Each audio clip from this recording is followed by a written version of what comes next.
Very good. Greetings. This is our inaugural evening lockdown meditation. And I want to thank you all for coming, both of you. So I want to first of all just start by thanking Charles Denscombe, who runs a firm called Micro Video, and Paul Ebray, who works with him. And they really set me up for this very quickly, so I'm really grateful. I'm also piggybacking on one of their channels, so I'm even more grateful. Now, unfortunately, the screen isn't very good because I've got a cheapo laptop here working on that. I have bought a proper camera and things like that, but it's just not arrived. The post is all over the place at the moment, as I'm sure you're aware of. Maureen's just come in to tell me to speak up a bit louder, so you can tell me if I'm not speaking loud enough. I think there's a sort of you can say something on the stream here, the live chat. I'm here too. You're all here. Thank you so much. Oh, I feel much better now. Oh, even yeah, it's all wonderful.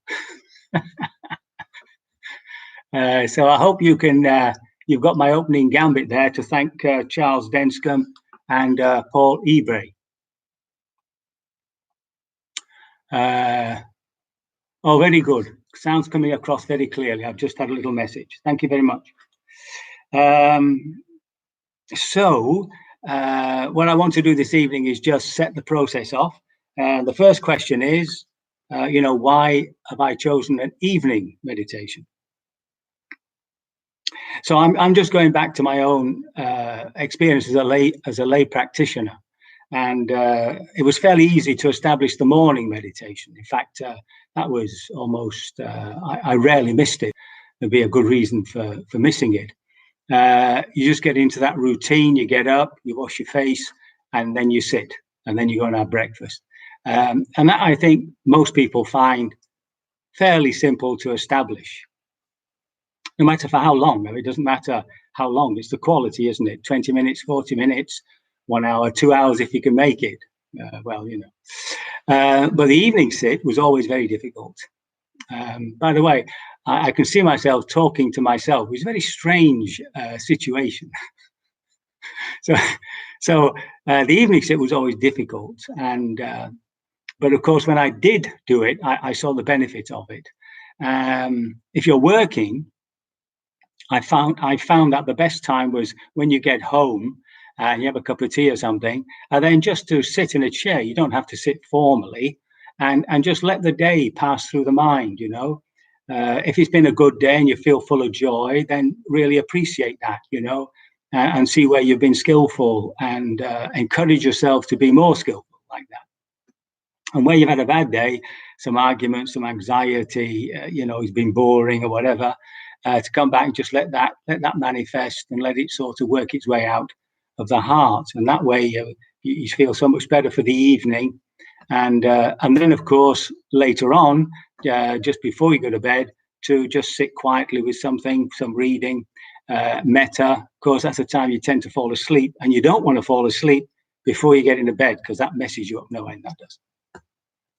So if you're working, it's a slightly different rhythm, I think, that works. As opposed to this. This is really aimed at people who are isolating, like myself. I am actually in splendid solitude, so I'm not concerned about lockdown at all. In fact, I'd be happy if it was a permanent state. I have with me now actually Sarah Blackman from the south. People in Brighton will know Sarah. And Noreen is with me.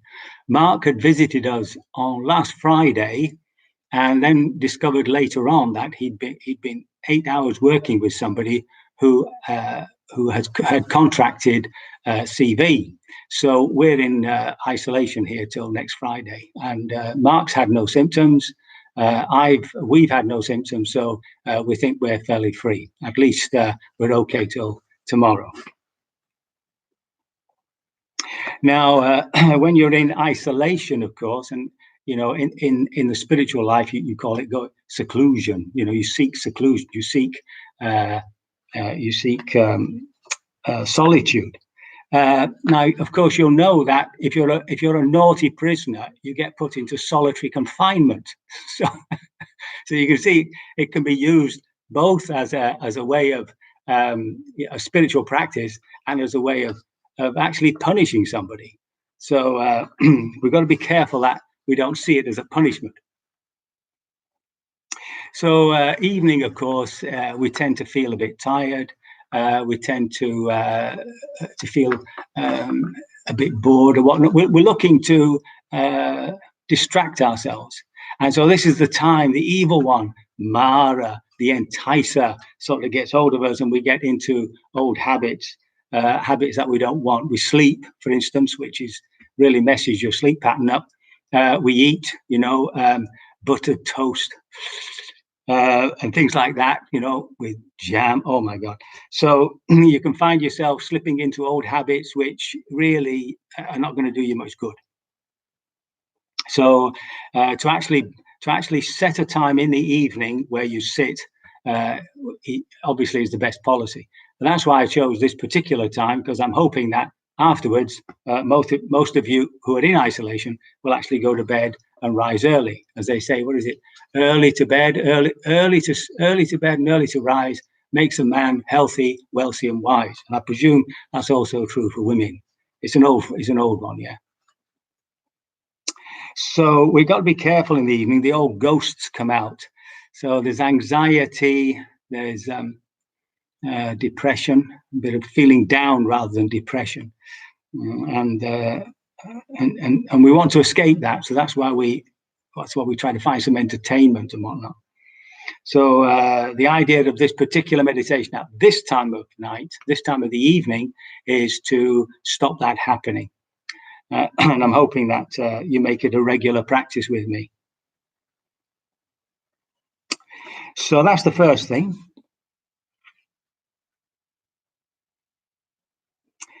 There are practices that you can do which undermine certain mental states, sense of despair, for instance, even boredom. It doesn't matter really what mental state it is, unwholesome mental state. Really just contemplating the Buddha Dharma Sangha is one way of lifting the heart. The Buddha, of course, is this historical personage, but also, really recognizing that within us, the Buddha is here within us, and it's seeking liberation. And according to the Buddhist tradition, everybody will, attain liberation at some point or other. And the Dharma, just think about the benefits that you've received from the Dharma, the benefits that others have received. It lifts the heart, And the Sangha, the fact that we have people in the world who've attained some of these paths and fruits, but also that we have a Sangha around us, friends, Dharma friends around us, supporting us. And these days, that can be a real benefit, especially with all this communication business. We've just had an AGM this afternoon, and we used Teams, and it was pretty successful. So there's no reason why we can't communicate with each other these days. Of course, relating is a different matter, but we won't go into that this evening.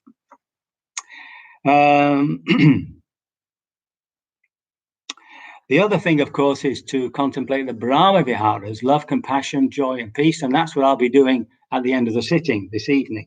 But we'll come to that. There's also, sort of contemplations of sickness, aging, and death. It sounds a bit depressing to actually do that, but it's really coming to terms with the reality of our lives. And something that this CV, this coronavirus, has brought up is the paranoia that everybody feels around sickness, even though really it's the elderly, and even they have to have some sort of physical problems who are in real danger. Of course, it is killing others, but very minor. Even so, even if you could describe it as a very, very bad flu, people are, um, you know, very afraid of it. Of course, having said that, I know a lot of people need hospital help for breathing and stuff. So I'm not saying we shouldn't take it seriously, but the paranoia is, it's sort of way up there, and we undermine that sort of unrealistic paranoia by reflecting that the body gets sick, and eventually we die, and that's the end of it.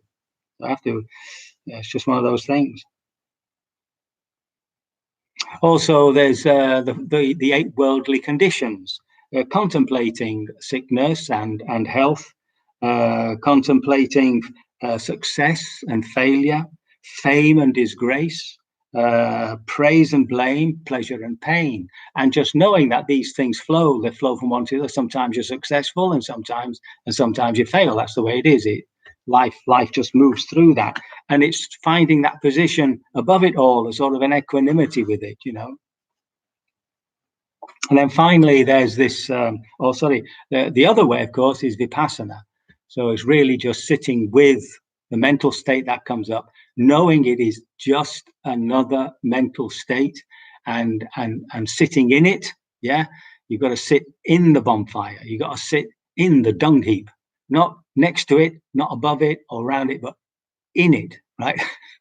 You got to sit in aura, and you got to burn, and of course we wait. If you can wait until it's completely exhausted, then you find that healing at the end of it. Yeah, this happened to me in the year 2000 when I went on a 2-month retreat to Burma, to Sadhu Pandita's place in Yangon, and the 6 weeks were some of the worst meditations I've had ever. It was absolutely awful. Something came up.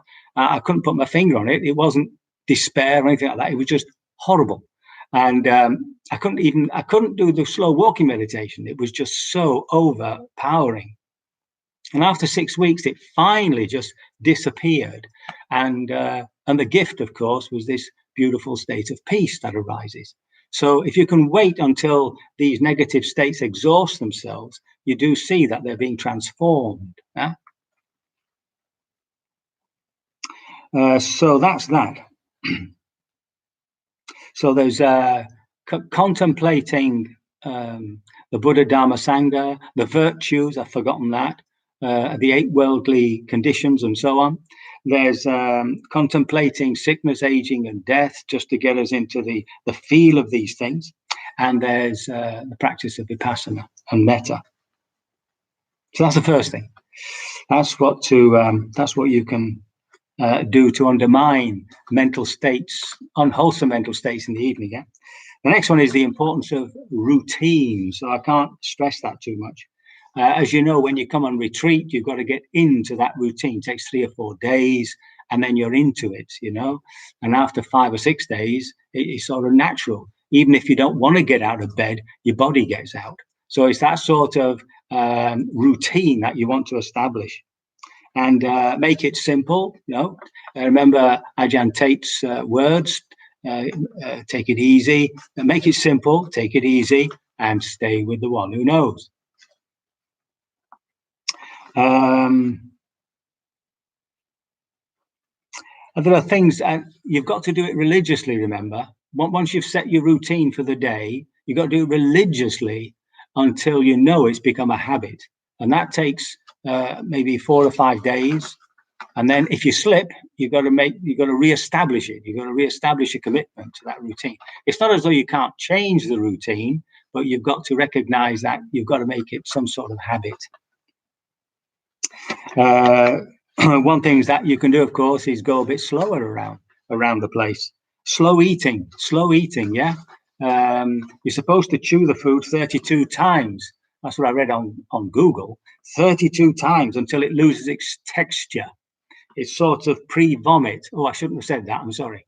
It's before it goes into the stomach. Remember, the stomach doesn't have any teeth, so if you put hard stuff in there, it's going to be difficult. Closing fridge doors, closing doors, just to bring a certain mindfulness, a slowness, and mindfulness around whatever you're doing. So that's the routine. That's important. The third thing is projects. You've got to have projects. They can be a day's project, a week's project, etc., etc. I mean, I've set myself one. I'm going to reread as much as I can of the middle length sayings, and in the evening, if there aren't any questions, I mean to sort of use that as a way of giving a small talk or something. My brother, for instance, has taken on practicing the piano so he can get the next grade. So it really is anything that you can feel you can commit to, something that you wanted to do, but you've never got around to doing it. A new skill, learn a language. And there's all this free stuff that you can access on the website. So it really is quite simple to get yourself excited about something. The final thing is exercise. Yeah, you've got to keep your exercise going. And if you're confined to a space, then that's really quite important. When I was practicing in Burma, I didn't do any exercise for about 6 months, and I lost muscle. I felt really, really weak. I determined to find something that would give me just that little bit of muscle tone. And what I discovered were the Canadian Air Force exercises, which were sort of famous at the time.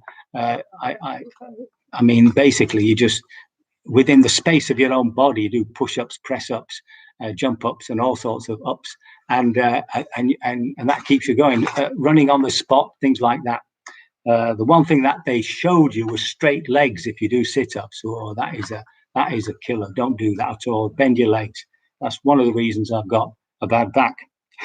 So I didn't get around to suing them.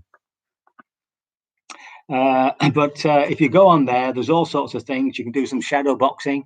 Yeah, just get it out of the system. Jog around the room. In one retreat I was in, the only real, because it was in North America, and it was at the Forest Refuge, and it was during winter, and it was sort of -20 or something, So the morning, whenever I used to walk up and down stairs, and that was pretty good.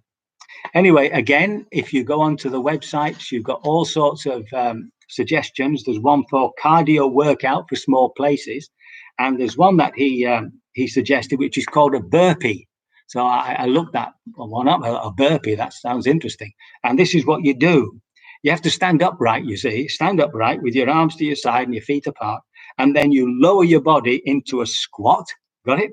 Expect squat. And then you sort of put your hands on the floor and you kick back so that your body is straight, right? Straight. And you do a push-up. And then you you jump back into a squat. And then it says explosively jump into the air. And when you land, you die. No. When you land, you go back into a squat and you do the whole thing again. So I'll try and build up to that over the 2 months with a bit of luck. So with those little pointers in mind, I'm probably teaching grandmother how to suck eggs, but sometimes it's worth saying the obvious. That's my inaugural encouragement to use this time, especially if you are in real lockdown, people who've got physical problems. Roy, for instance, who's done all our work here on the ground, digging the trenches, putting in the septic tank, and all that. He doesn't have any kidneys, and so he's basically locked into his home. So there are many people like that, and I know some of the people who come here are like that. So I'm aiming a great deal of this towards them. But it also works for people, for those of you who are working and who have to go out to come back and come and join us in the evening. Okay, so we're moving up to 8:19. I just want to say what I mean to do this evening. I hope you were able to download the evening contemplations. Yeah. So I'm going to start with the refuges and precepts, and then I'm going to do the evening meditations. So this is what we do here on retreat, of course, the old sickness, aging, and death. Can't get away from it. And then towards the end, at the end, I'll spend about 15 minutes or so just going through the Brahma Viharas. First of all, compassion, then joy, and then metta. Equanimity, I'm presuming, is sustained underneath it. And I shall read out the discourse on loving kindness and then chant. Now, during that chant, some of you know the chant, so you can chant along a monk. You see, you sit along a monk, and you can chant along a monk. So you can do that, or just put some good intentions into your heart. May you be safe, well, and happy. The ones that we use here, may you be safe, well, and happy. May all beings be safe, well, and happy. You can bring individuals to mind and just use it to express your loving kindness. So I think we're sort of getting there. 21.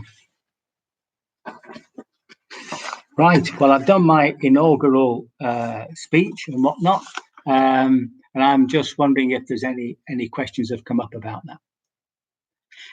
I see there's lots of people have joined us. Nice comments. Thank you very much.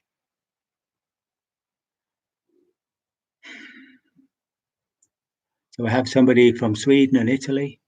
Oh yes, if you're on the continent, of course, then you're 1 hour ahead of us. So it's actually 9:30, really.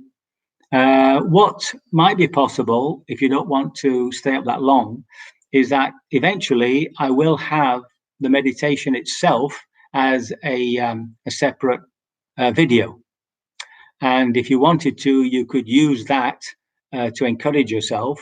And then at 8 o'clock, which would be your 9 o'clock, you can join me live for whatever we, for the talk or for the discussion. If you do want to ask a question, it would be good if you emailed it me in the morning or sometime during the day, definitely before 6 o'clock or then 5 o'clock, really. And then it gives me time to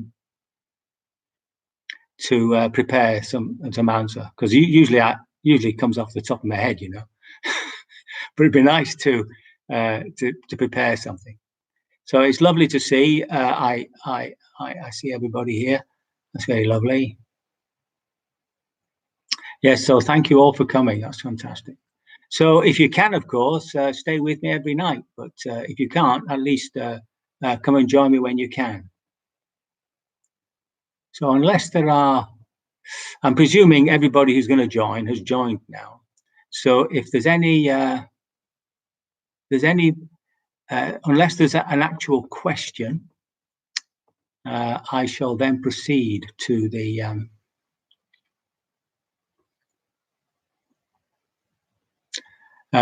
meditation. Yeah.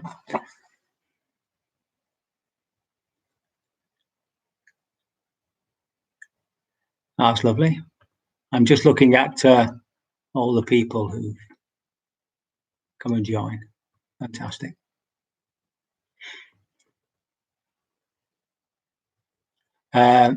Surprisingly, I've got here 127. So that's not bad, is it? Fancy that, 127. I wonder if I might become famous at last. So there's the offering. Every evening at 8 o'clock, some small talk or answering some questions, and then we'll start the sitting. So during the sitting,